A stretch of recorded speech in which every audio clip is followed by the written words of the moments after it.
Kalen, I just want to say thank you for being on the podcast today. I feel like you're a bit of a hot commodity right now in track and field in general, particularly in the NC2A, and I feel like you're making waves through social media again. So as well, sorry. Um, how first off, like what's the date set? It's the 14th of Jan that we're recording this, so we're pretty fresh into 2024. So happy New Year, and are you excited for the upcoming indoor season? Really excited. Yeah. Thanks for having me, by the way. I appreciate it. I'm really excited for this year. There should be a lot of fun things to come. So, Yeah, I'm no doubt. I mean, as I mentioned, you're quite hot on social media right now. I feel like you've become a bit of a sensation in the past few weeks with a fantastic start to your season. Um, Back in December, I think I'm right in saying this, you ran 6:59 and 6:60. Is that correct? Back in December? yeah, that's right. Yeah. Okay. And were you expecting to run that fast, especially so early in the season? Yeah, I was expecting to run that fast. Like last year, I was dealing with some injuries, but I felt like I was capable of doing that. Okay. So for me, it just felt like I kind of expected it to happen. Although on paper, it looked like it was like a big breakout or whatever. But for me, I was like, I expect to do that last year. So just got Okay. healthy. All Yeah. right. Okay. So sort of like you sort of it was there. It's just been delayed a little bit. Yeah, that's what it felt like for me personally. Okay, Yeah. all right. And so I feel like then I've got to kind of ask this question: would we be? I'm not going to ask you to put a number on it, but you're expecting more out of the season than you've delivered already. Like, what kind of? How do you sort of envisage the season going on from here on out?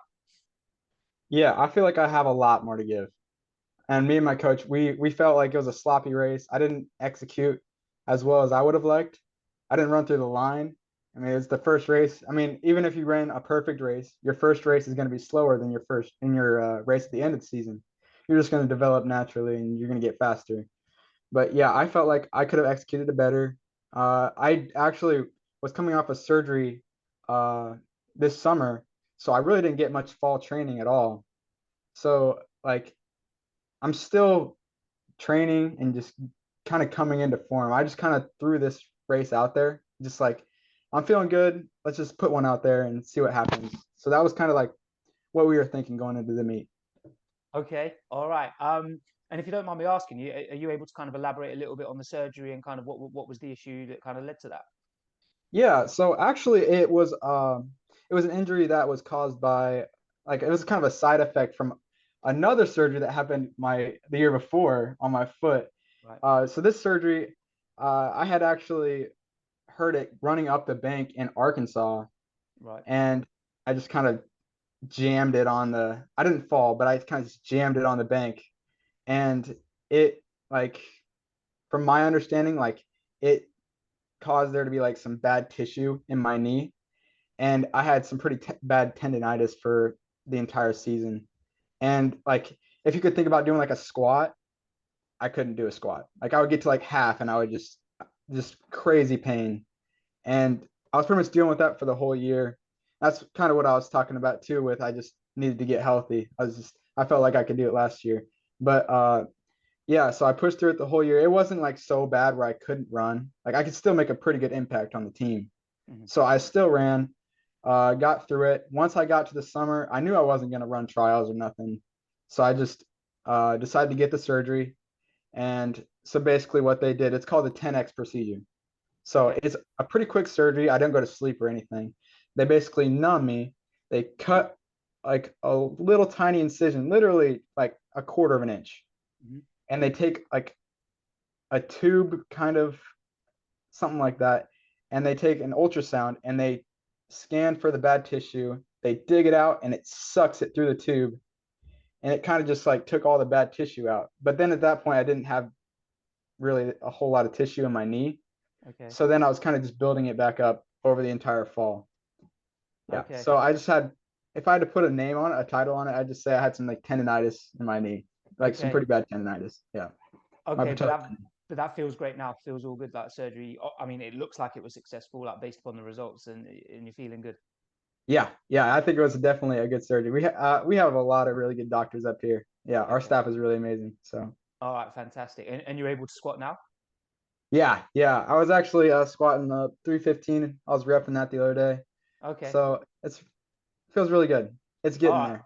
that's Yeah. great news. I'm really pleased to hear that. And yeah, like excited to see, you know, like you say, open up with 659. Excited to see kind of where we build upon from there. Mhm. And yeah, especially I know there's some fast tracks on the NC2A circuit as well. So kind of get to one of those tracks and see what you're doing. So Very, it's very exciting. fast. Yeah. Yeah. I think we're going to Texas Tech soon. So Oh, right. really, Okay. really excited for that one. Yeah, no doubt, no doubt. A little bit of altitude, and Yeah. yeah, that would be a good one. All Yeah. right, See what they did fantastic. last weekend. Man, Yeah, I know, right? crazy. Yeah. Um, so I want to like fast forward. I want to rewind all the way back to sort of like early childhood. I find it quite interesting to, and I hope the listeners do too, about kind of like your development, your athletic development as a child. So, which sports did you play growing up? Has it always been track and field? Were you a sporty child? Were you playing anything else? Yeah, I was a really sporty child. I didn't really get into track. It wasn't really offered until like junior high. I Okay. didn't really get into AAU or whatever. Hmm. I played baseball, basketball, football when they offered it, and baseball. So, yeah, it was. I enjoyed baseball. That's probably my favorite sport, honestly. Okay. So once I started track in junior high, I kind of I don't know. I wasn't really that great at it, honestly. I didn't win a race till I was like a sophomore in high school. Okay. So it took a while for me to like develop. And even when I was like a junior or senior in high school, I still wasn't really winning that many races. I didn't really start to develop until I was at Indian Hills or uh, even at Iowa. I feel like I'm still developing, but uh, yeah, I played a lot of sports when I was growing up. I think I played swimming. I swam when Okay. I was played swimming. I don't know why I said it like that, I but know what you yeah, meant. I I know what you swam for meant. a while. Yeah. My parents they wrestled, so I wrestled for a year. Okay. So yeah, I was kind of dabbling a little bit of everything. I was at a small school, so like I think our graduating class was like 60. Okay. So like you could pretty much play any sport and like get on varsity or just get playing time. So it was pretty Okay. fun. Yeah, I played a lot of sports growing up. Okay. So it gave you like a lot of opportunities to try a lot of different things, which I feel like I mean, there's lots of talk about sort of the negatives associated with early specialization, and the fact that you've been doing so many sports. I feel like it gives you it helps to develop like a holistic kind of athleticism. You know, if you're just doing track all the time and that's literally just running in a straight line, but like wrestling, Mm. that's a different skill set. um Obviously swimming's perhaps not that transferable. I think it's a vital life skill. But then like football, basketball, like jumping side to side, lateral movement, all that kind of stuff. So probably, yeah, do you feel like there was kind of some contribution from all those kind of those experiences that kind of helped you in your track and field now? Yeah, absolutely. Like even just going to like meets or like just going to practice and stuff, I just feel like I have another level of like athleticism than everybody else. Like Mhm. if we were supposed to go play basketball as a group, I feel like I don't want to be cocky or anything. All right. But I feel like I would be in a better position to do so. Yeah. Or any Okay. other sport as it is. I just feel like I'm more athletic than people. Maybe I'm biased. Maybe I'm biased. But That's you okay know to what be I mean? biased, man. That's a back yourself. I like that. I like the Yeah. confidence. That's Yeah, how I yeah, feel. Yeah. yeah. Okay. Um, and I think it was interesting that you sort of spoke about that you didn't really necessarily kind of you weren't doing you weren't winning a lot of your races. I think you said even as a junior and senior, you didn't really race until you were a sophomore in high school. Um, so one of the things that I read about you was that you weren't particularly recruited as a high school athlete. Is that accurate? Is that true? Yeah. I didn't really have any recruiting process, to be Okay. honest with you. I went to Indian Hills, but I was already taking classes there. Like I was taking dual credits Right. while I was in high school. Indian Hills was only like 10 or 15 minutes away from my house. Right. So yeah, I would drive there in the morning in high school, take classes, and then drive back to my high school for the rest of the day. So I would split.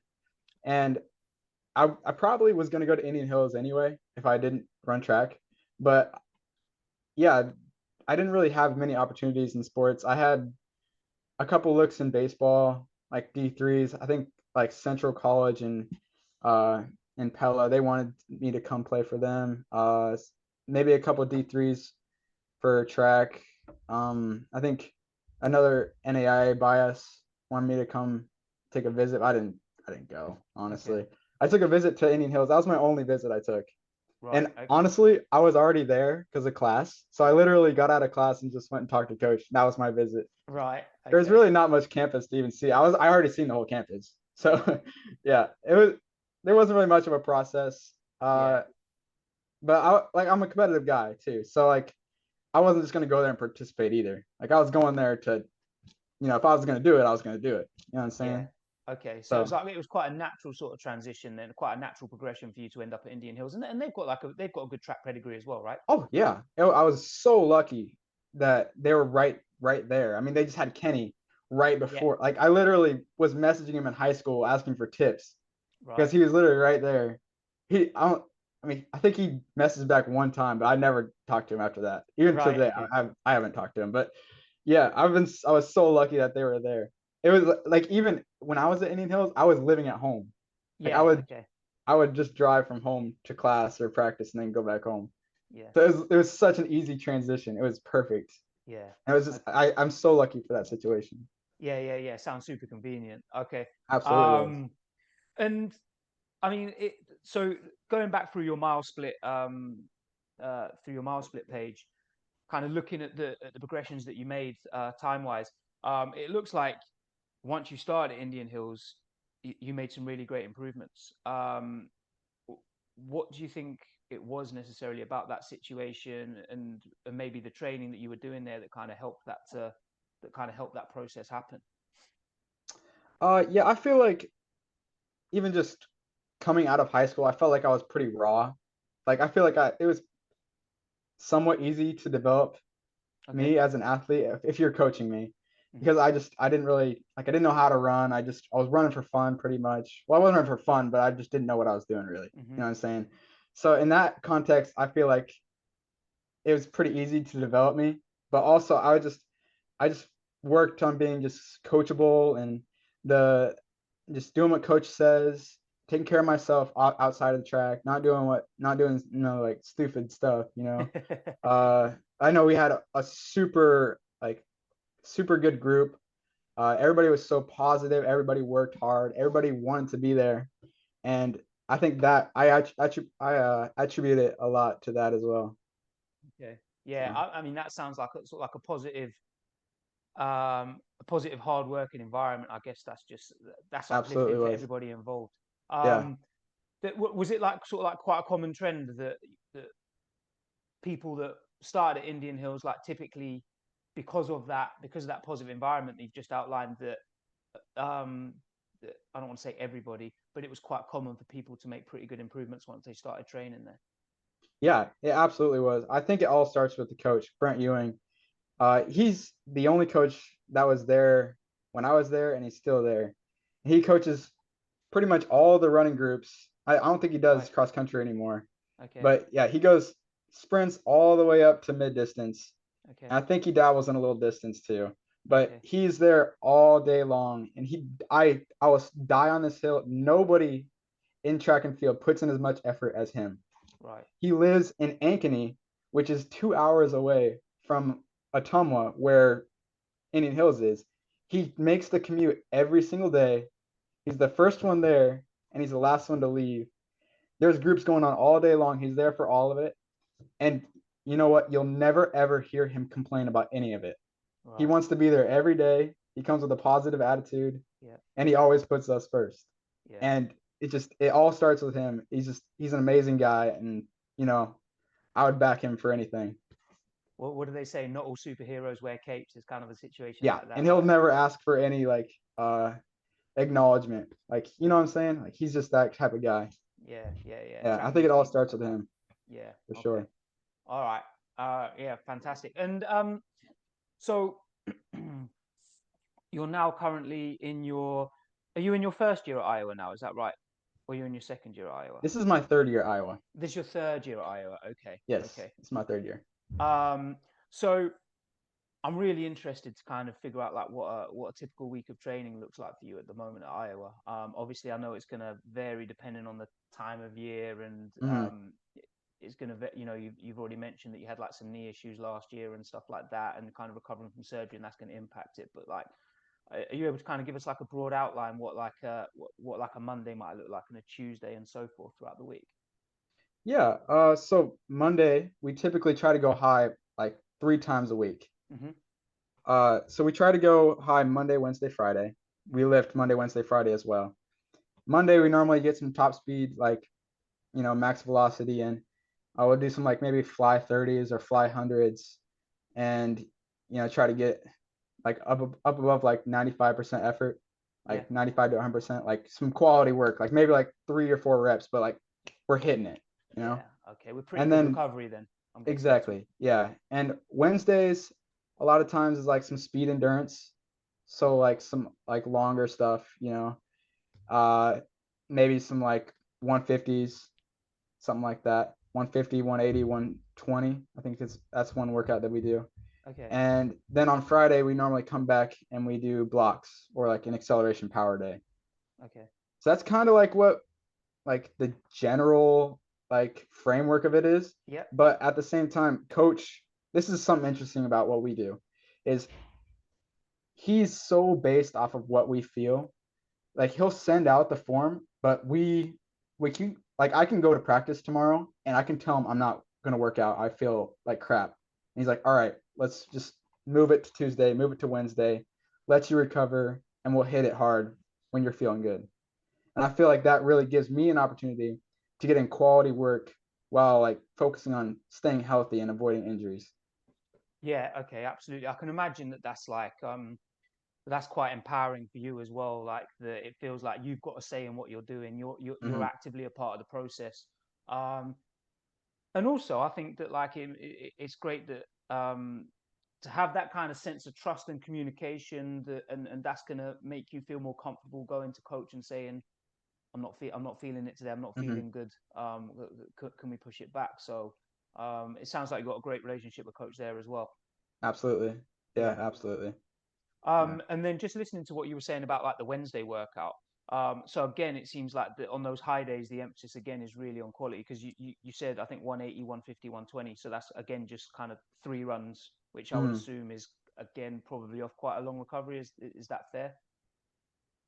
Yeah, for that workout, it definitely is. Yeah. I know another workout that's pretty popular. I've been doing this one a lot lately, and it's actually with a shorter rest.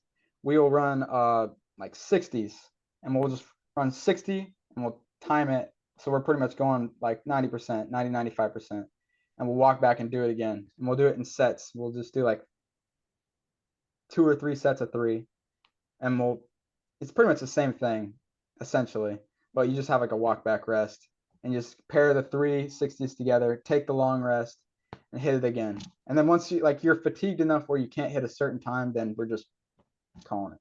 You know what I'm Right. saying? Okay. Okay. Yeah. I Yep. mean, I quite like that concept. So rather Yeah. than it just being you're sticking to what's on the sheet of paper, like your performance is going to decide when the workout's up. And Exactly. Exactly. yeah. Yeah. Okay.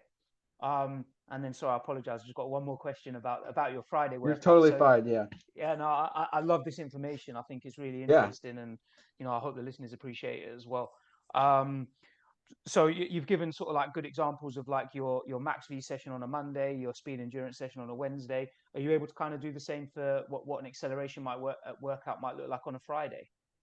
Yeah. So for me personally, like all of us are going to be a little bit different. Like Hmm. we don't have a specific like warm up sprint drill uh and workout. Everybody kind of does it a little bit different depending on how they feel and what they feel like they need to do to, get in some good work.